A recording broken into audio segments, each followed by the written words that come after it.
DD किसान, बदलते भारत की शान।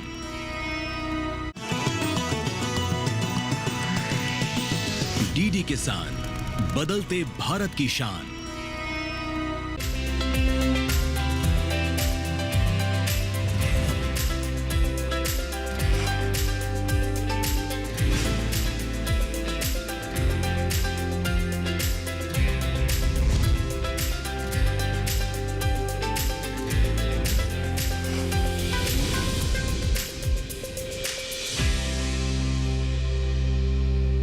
नमस्कार, आप देख रहे हैं दूरदर्शन किसान चैनल। मैं आदिति शर्मा सफल किसान कार्यक्रम में आप सभी का स्वागत करती हूं।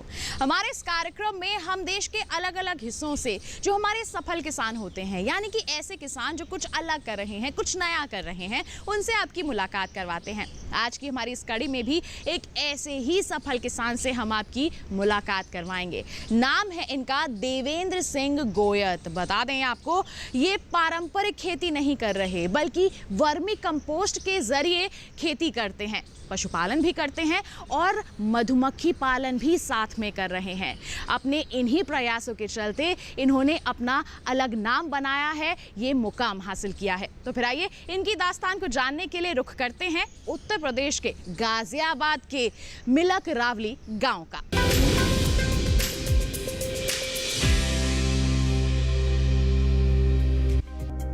उत्तर प्रदेश भारत का सबसे बड़ा राज्य है, जिसकी आधी से ज्यादा जनसंख्या और अर्थव्यवस्था मुख्यतः कृषि पर निर्भर है।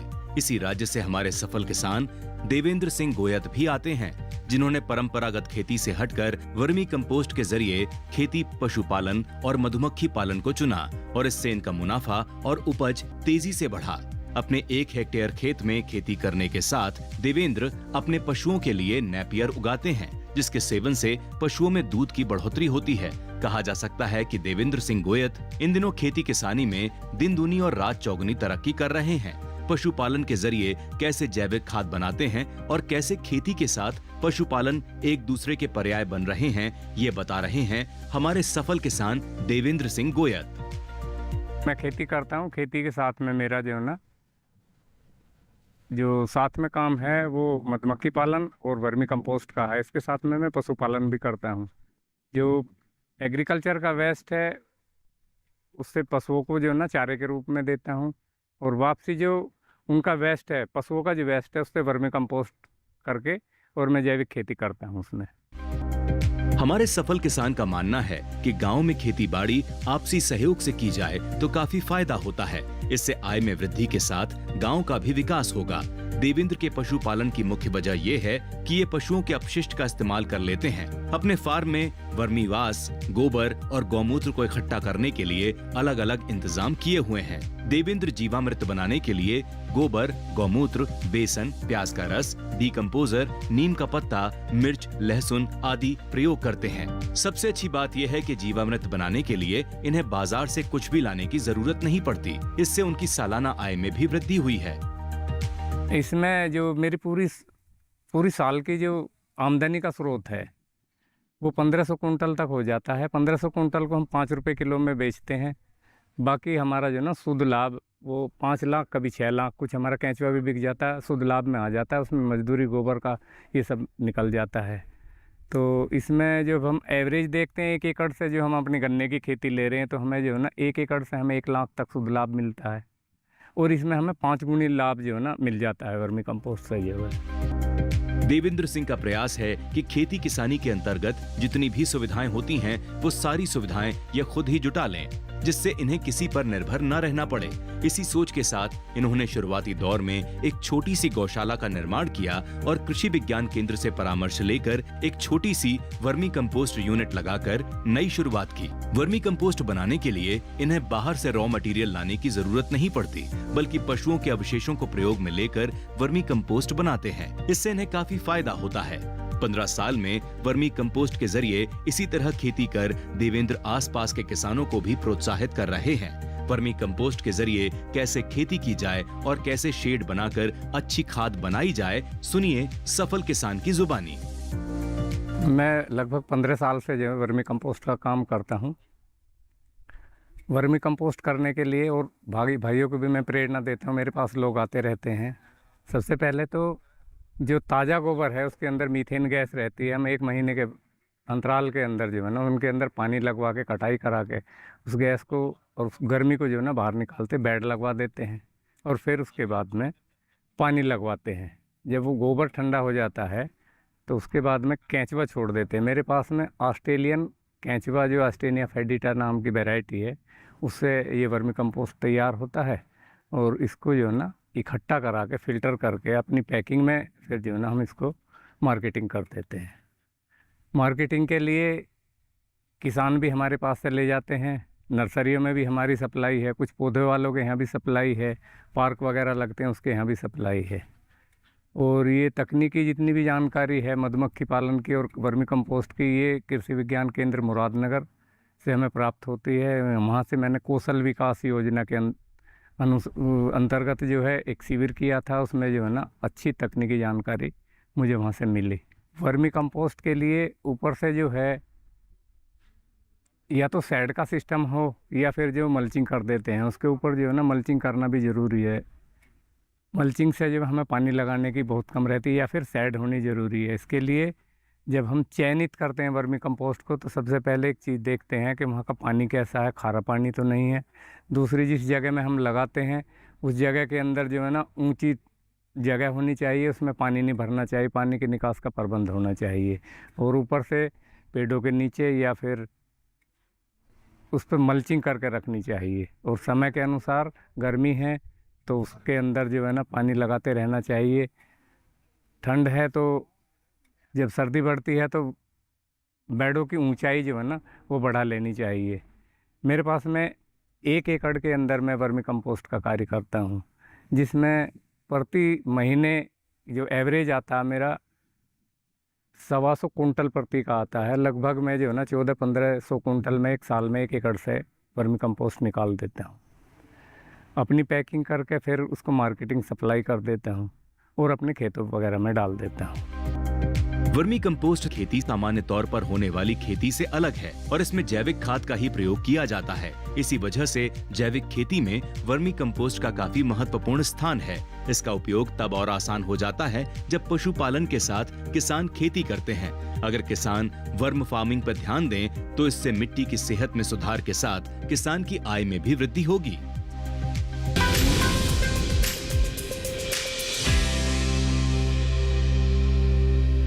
तो चला है एक छोटे से ब्रेक का, आपका हिम्मत जाइए।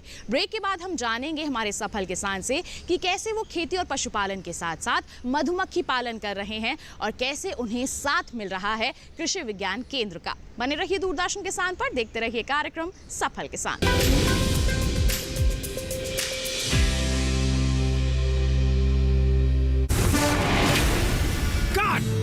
सुरक्षा की गारंटी हर चीज में जरूरी है, चाहे वो मुश्किल स्टंट हो या अच्छी फसल। इसलिए ले आइए IIL के ट्रैक्टर ब्रांड का शिनबा, जो देता है सुंडी और ट्रिप से सुरक्षा की गारंटी। छोटे किसानों की शक्ति, कोऑपरेटिव की शक्ति और भारतीय नस्ले पशुओं की शक्ति मिलकर एक अलग ही ताकत बनती है। इस ताकत को बढ़ाने और डेयरी के विकास में जुड़े पशुपालकों, तकनीशियनों व डेयरी सहकारी समितियों को प्रोत्साहित करने के उद्देश्य से पशुपालन एवं डेयरी विभाग दे रहा है राष्ट्रीय गोपाल रत्न पुरस्कार, जिसमें इस बार से पूर्वोत्तर क्षेत्र को भी शामिल किया जा रहा है। आवेदन के लिए awards.gov.in पर जाएं या अपने नजदीकी कॉमन सर्विस सेंटर, पशु चिकित्सालय या पशुपालन और डेयरी विभाग से संपर्क करें। आवेदन 15 सितंबर 2024 तक।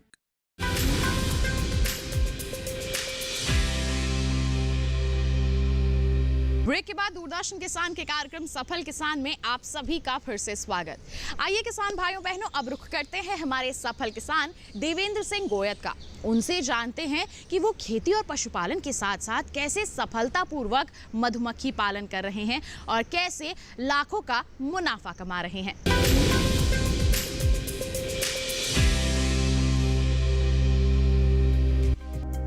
मधुमक्खी पालन की शुरुआत करने पर 35 से 40 हजार रुपए तक का खर्च आता है। मधुमक्खियों की संख्या भी हर साल बढ़ती जाती है।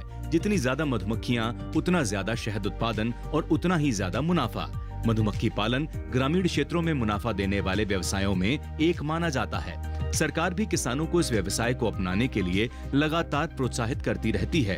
केंद्र सरकार भी मधुमक्खी पालन पर 80 से 85% तक सब्सिडी देती है। इसके अलावा राज्य सरकारें भी किसानों को इस व्यवसाय को अपनाने के लिए प्रोत्साहन देती रहती हैं। वहीं किसानों को मधुमक्खी पालन के दौरान हर संभव मदद करने के लिए राष्ट्रीय मधुमक्खी बोर्ड ने नाबार्ड के साथ टाई अप कर रखा है। दोनों ने मिलकर भारत में मधुमक्खी पालन बिजनेस के लिए फाइनेंसिंग स्कीम भी शुरू की है। देवेंद्र मधुमक्खी पालन भी करते हैं, जिसके जरिए 10 से 15% पॉलिनेशन में वृद्धि होती है और अकेले मधुमक्खी पालन से ही उन्हें सालाना 5 से 6 लाख रुपए का फायदा हो जाता है, वो भी सारे खर्चे निकालने के बाद। इसके लिए किन बातों का रखें ध्यान, सुनिए। जो हमारी एक हेक्टेयर मेरे पे ज़मीन है, 1 हेक्टेयर में मैं टुकड़ों में खेती करता हूँ, जिसमें जो ना पशुओं का चारा भी करता हूँ। सुपर नेपियर जो पशुओं के लिए हरा चारा बराबर उपलब्ध होता रहता है। उसके साथ में छोटी मक्का की खेती, धान की खेती और गन्ने की खेती भी करता हूँ। उसके साथ में अपनी साग सब्जियों का जो काम है वो भी उसके साथ में चला हुआ है। धान के बाद में जो है ना सरसों वगैरह ले लेते हैं और गेहूँ वगैरह जो हम अपने लिए कर लेते हैं। और बाकी जो है ना वर्मी कंपोस्ट से और मधुमक्खी से जो है ना अपना व्यवसाय चलाए हुए हैं। मेरा मधुमक्खी पालन का काम है और ये इटालियन मेलिफेरा नाम की एक प्रजाति है जो आजकल जो पूरे भारत के अंदर जो है ना पाली जा रही है। इससे मैं मधुमक्खी पालन का काम करता हूँ। 150 और 200 बॉक्सों के बीच में मेरे रहते हैं। मधुमक्खी बेचने का भी काम करता हूँ, उसके साथ में हनी का भी काम करता हूँ। ये मधुमक्खी पालन मुझे 12 साल से कर रहा हूँ। मैं 150 से 200 बॉक्सों से जो है ना 25 कुंटल से 30 कुंटल हनी का उत्पादन कर लेता हूँ। बीच बीच में माइग्रेशन करना पड़ता है इसके अंदर जो है, और इसको जो है ना अपने प्रोसेसिंग करके इसको हम जो है ना मार्केटिंग निकाल देते हैं और जो हमारा बचता है उसको जो है ना थोक डीलरों को यहाँ सप्लाई कर देते हैं उसकी जो है। एक्सपर्ट की माने तो 10 पेटी से मधुमक्खी पालन की शुरुआत करने पर 35 से 40 हजार रुपए तक का खर्च आता है। मधुमक्खियों को रखने के लिए किसानों को कार्बनिक मोम के डब्बे की व्यवस्था करनी होती है। इस डब्बे में 50 से 60 हजार मधुमक्खियां एक साथ रखी जाती हैं। इन मधुमक्खियों द्वारा तकरीबन 1 क्विंटल शहद का उत्पादन होता है। बाजार में शहद की मौजूदा कीमत 400 से 700 रुपए प्रति किलोग्राम तक होती है। अगर आप प्रति बॉक्स 1000 किलोग्राम की शहद बनाते हैं तो आप प्रति महीने में 5 लाख रुपए तक का शुद्ध मुनाफा हासिल कर सकते हैं। आज की आवश्यकता है छोटी जोत जो हमारी बनती हुई जा रही है, अब उसमें छोटी जोत में हम अपनी आमदनी को कैसे बढ़ाएं। तो खेती के साथ में हम जो है ना तरह तरह के कार्य, जैसे मधुमक्खी का कार्य है, इसको भी अपने पशुपालन का कार्य है, वर्मी कंपोस्ट का है और फूलों का है, नर्सरियों का है, इसको बनाए रखेंगे तो हमारी आमदनी जो है ना वो कम नहीं होगी और अच्छा परिवार से जो है ना खर्चा चलता रहेगा। तो ये जो मधुमक्खी पालन है इसकी साफ़ सफाई का ध्यान रखना, इसका माइग्रेशन का ध्यान रखना, इसको समय पे क्वीन बनाने का काम करना और इसको जो हमारे जितनी भी जो सफाई का ध्यान रखना, जो कीड़े मकोड़े हैं उनके समय से पहले दवाई देना और बॉक्सों की साफ़ सफाई का ध्यान रखना। हनी से जो मेरी आमदनी है प्रति बॉक्स से जो है ना 4 केजी से 5 केजी का एवरेज आ जाता है प्रति एक बॉक्स से, और लगभग 25 कुंटल से 30 कुंटल जो है ना शहद का उत्पादन होता है, जिसमें मैं अधिकतर शहद जो है ना अपने घर से बेचने की कोशिश करता हूँ प्रोसेसिंग करके जो है, और बाकी जो मेरा रह जाता है उसको जो मैं मार्केटिंग में प्रोसेसिंग यूनिट वालों को दे देता हूँ। तो मेरी कुल साल भर की जो कमाई है खर्चा काटने के बाद में, इसमें मुझे फीडिंग भी करनी पड़ती है, इसके अंदर मुझे जो है मजदूरी भी देनी पड़ती है, इसके अंदर मुझे जो ट्रांसपोर्ट का भी है, तो मैं 5 से कभी कभी 6 कभी कभी 5 से 6 लाख रुपए शुद्ध लाभ के रूप में जो इससे निकाल लेता हूँ। देवेंद्र को उनकी अनोखी खेती किसानी के चलते आज आसपास के गांव के लोग भी जानने लगे हैं, लेकिन यह काम और नाम वो कैसे कर पाए और किसकी मदद से कर पाए ये जानना भी जरूरी है। देवेंद्र खेती तो सालों से कर रहे थे, लेकिन उन्हें कामयाबी मिली किसान विज्ञान केंद्र से मिली सही सलाह के बाद। इस बात में कोई दो राय नहीं कि हमारे देश में कृषि वैज्ञानिकों की भूमिका काफी सराहनीय रही है। समय समय पर कृषि विश्वविद्यालय और केवी के यानी कृषि विज्ञान केंद्र के विशेषज्ञ मार्गदर्शन देने आए हैं, जिससे खेती और बागवानी में आ रही बाधाएं कम हुई हैं। जो हमारा कृषि विज्ञान केंद्र गाजियाबाद है, समय समय पे हमको जो है ना अच्छी जानकारी देता रहता है।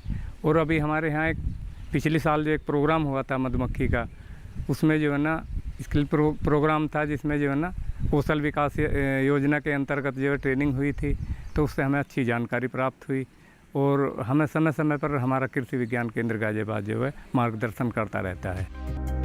कृषि विज्ञान केंद्र के अधिकारी लगातार किसानों के हित के लिए काम करते हैं। केवीके की सलाह पर ही देवेंद्र वर्मी कंपोस्ट के जरिए अच्छी गुणवत्ता वाली खाद तैयार कर पाते हैं, जिसमें केंचुओं का उपयोग होता है।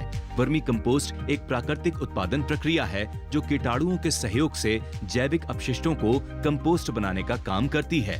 इस बारे में गाजियाबाद के किसान विज्ञान केंद्र के प्रभारी डॉक्टर प्रमोद कुमार क्या जरूरी जानकारी दे रहे हैं, सुनिए।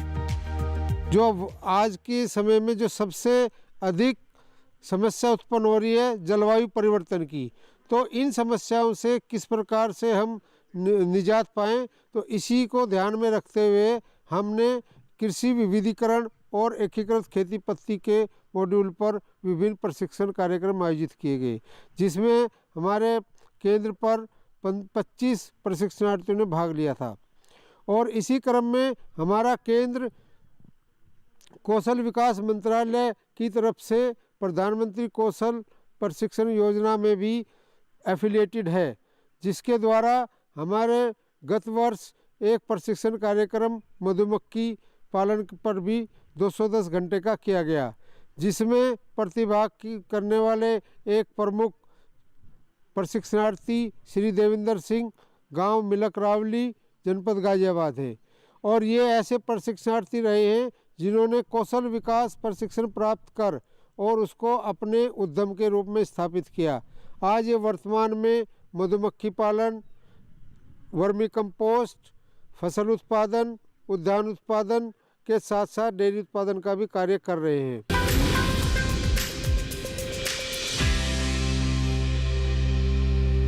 एक और छोटे से ब्रेक का आप कहीं मत जाइए। ब्रेक के बाद हम वर्मी कंपोस्ट के अलग अलग पहलुओं के बारे में विस्तार से जानेंगे। बने रहिए दूरदर्शन किसान पर, देखते रहिए कार्यक्रम सफल किसान।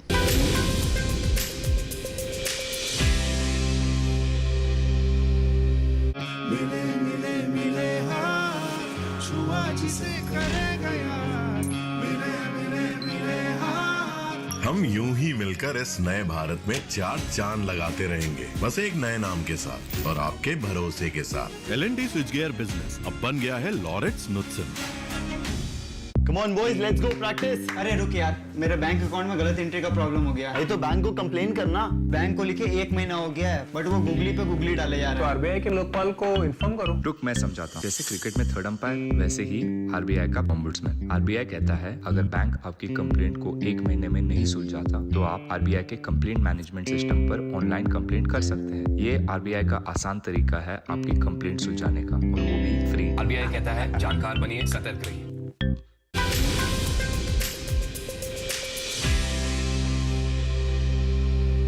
ब्रेक के बाद दूरदर्शन किसान के कार्यक्रम सफल किसान में आप सभी का फिर से स्वागत है। ब्रेक पर जाने से पहले हमने आपको बताया था अब बात होगी वर्मी कंपोस्ट के बारे में, तो फिर आइए कार्यक्रम को आगे बढ़ाते हैं।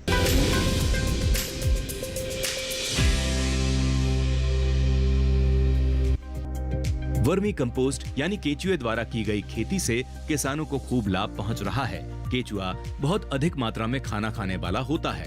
ये बायोडिग्रेडेबल पदार्थ का भक्षण करते हैं और उसका कुछ भाग अपशिष्ट पदार्थ या वर्मी कास्टिंग के रूप में बाहर छोड़ते हैं। पोषक तत्वों से युक्त वर्मी कास्टिंग पौधों के लिए एक पौष्टिक खाद है। जैसा कि आज हम लोग मिलकरावली देवेंद्र जी हैं, जो किसान बहुत ही प्रगतिशील किसान हैं, उनके फार्म पे आज हम लोग आए हैं और उन्होंने इस मॉडल को अपनाया है, कृषि विविधीकरण के मॉडल को अपना रखा है इन्होंने, और इससे वो अपने आय को बढ़ोतरी भी करते हैं। साथ ही साथ एक तरीके से जो भी व्यवसाय उन्होंने कृषि अपने फार्म पे अपना रखा है वो सभी उस चीज़ को एक तरीके से रिसाइकिल करते हैं। आज हम इनके फार्म पे जब आए तो हमने इनके देखा कि इन्होंने वर्मी कंपोस्ट के साथ साथ इन्होंने उद्यान में भी है सब्जी इन्होंने लगा रखी है, इसके साथ बागवानी कर रखी है, इन्होंने मक्का भी अपने खेत में लगा रखा है, और इसके साथ साथ मधुमक्खी पालन का भी इन्होंने व्यवसाय अपने लिए अपने खेत में कर रखा है। और मधुमक्खी पालन ये भी एक कृषि क्षेत्र में बहुत ही अच्छा व्यवसाय है। मधुमक्खी पालन जो है ये एक घरेलू और कम खर्चीला वाला व्यवसाय है। इस व्यवसाय को भी किसान भाई अपना के अपने आय को बढ़ा सकते हैं। साथ ही जो मधुमक्खी पालन है इसमें ख़ास तौर से कृषि क्षेत्र को में ये एक सामंजस्य बना के रखता है, क्योंकि जो मधुमक्खी पालन है इसमें परागण जो पॉलिनेशन के लिए उद्यान में और बागवानी में ख़ास तौर से उपयोग करे जाते हैं, तो उसको उपयोग करके जो उत्पादन है फसल है वो 1/4 उसको बढ़ा सकते हैं। तो मधुमक्खी पालन भी एक काफ़ी अच्छा इसमें रोल प्ले करता है उद्यान में, ख़ास तौर से बागवानी के लिए। अगर वर्मी कल्चर को पूर्ण रूप से अपनाया जाए तो खेती के लिए काफी मददगार साबित होगा। वर्मी कल्चर में पौधे और मिट्टी की उर्वरता में सुधार करने का एक लाभकारी तरीका है। वर्मी कल्चर मुख्य रूप से कीड़ों के प्रजनन पर ध्यान केंद्रित करता है ताकि उनकी आबादी बढ़ाई जा सके। फिर फसलों की वृद्धि और विकास को बढ़ावा देने के लिए वर्मी कंपोस्ट तैयार किया जाता है। ये सब कैसे करें और किन बातों का रखें खास ख्याल, ज्यादा जानकारी दे रही हैं मृदा वैज्ञानिक डॉक्टर आकांक्षा सिंह। आज मिलक रावली में देवेंद्र जी के यहाँ आई हूँ। यहाँ पे ये वर्मी कंपोस्ट यूनिट चला रहे हैं, जैसा कि आपको देख पा रहे होंगे आप सभी। मैं मृदा वैज्ञानिक हूँ, तो मैं ये कहूँगी कि वर्मी कंपोस्ट जैसी कंपोस्टिंग इकाई लगाना हर किसान के लिए बहुत अच्छा है और ये आपके मृदा स्वास्थ्य के लिए भी बहुत अच्छा रहेगा। वर्मी कंपोस्ट आज के समय में बहुत सारे किसान कर रहे हैं, तो उन्हें जो है कुछ खास बातों का ध्यान रखना चाहिए, जैसे कि केचुए की प्रजाति कौन सी लेनी है, खाद कौन बनाने के लिए गोबर की क्वालिटी कैसी होनी चाहिए। कहते हैं देसी गाय का गोबर जो कि आपको गौशालाओं में इजीली मिल जाएगा, आप उसे ले सकते हैं। आसानी से प्राप्त होने वाला गोबर भी आपको कम रेट पर मिल सकता है। इसके अलावा देवेंद्र जी यहाँ पे जो इकाई लगा रखी है इन्होंने, बहुत ही अच्छे से इस पे काम कर रहे हैं। छायादार जगह में लगा रखी है, इसका भी आपको ध्यान रखना चाहिए। पानी की निकासी होनी चाहिए समय समय पे, अगर गर्मी का समय है तो समय समय पे पानी देते रहना चाहिए। याद रखिए किसान भाई, आपको ये नहीं सोचना है कि वर्मी कंपोस्ट हमारा कभी जल्दी तैयार हो जाता है कभी लेट, तो इसका भी कारण है। अगर सर्दी है तो आपका वर्मी कंपोस्ट तैयार होने में 3 से 3.5 महीने लेगा, लेकिन अगर गर्मियाँ हैं तो कई बार वो 2.5 महीने में भी तैयार हो जाता है। केचुओं को आप छान कर जब आप नया मतलब वर्मी कंपोस्ट बना के जब आप नया गोबर डालने चले तो उसे ठंडा करके डालें, और वर्मी कंपोस्ट के जो बेड हैं वो उनकी लंबाई चौड़ाई और पानी की निकासी का खास ध्यान रखेंगे, तो आपका वर्मी कंपोस्ट इकाई बहुत अच्छे से काम करेगी। मिट्टी की सेहत के लिए रासायनिक खाद को छोड़कर ज्यादा से ज्यादा जैविक खाद का प्रयोग करना चाहिए, जिससे मिट्टी की उर्वरता काफी अच्छी होगी और फसल भी अच्छी होगी। अगर मिट्टी स्वस्थ है तो हम स्वस्थ हैं, लेकिन कई बार अधिक पैदावार की चाहत में किसान खेतों में रासायनिक खाद की मात्रा बढ़ा रहे हैं, लेकिन इन रासायनिक खाद से पर्यावरण और मानव स्वास्थ्य पर नकारात्मक असर पड़ रहा है। इसलिए जितना हो सके ऑर्गेनिक फार्मिंग और वर्मी कंपोस्ट से तैयार की गई खाद का ही इस्तेमाल करें।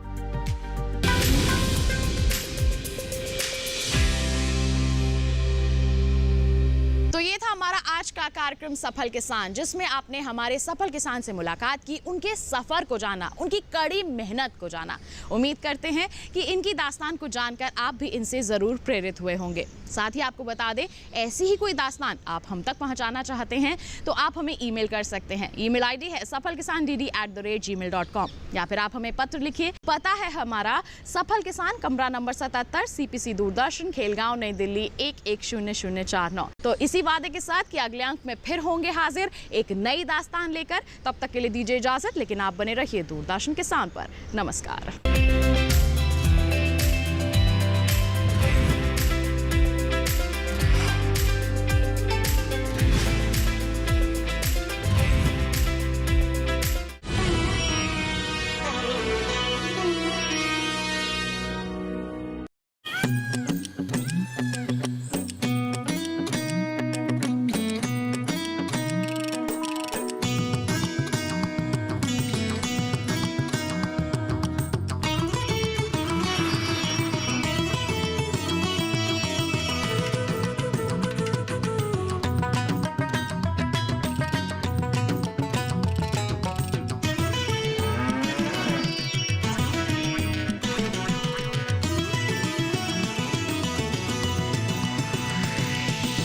डीडी किसान, बदलते भारत की शान।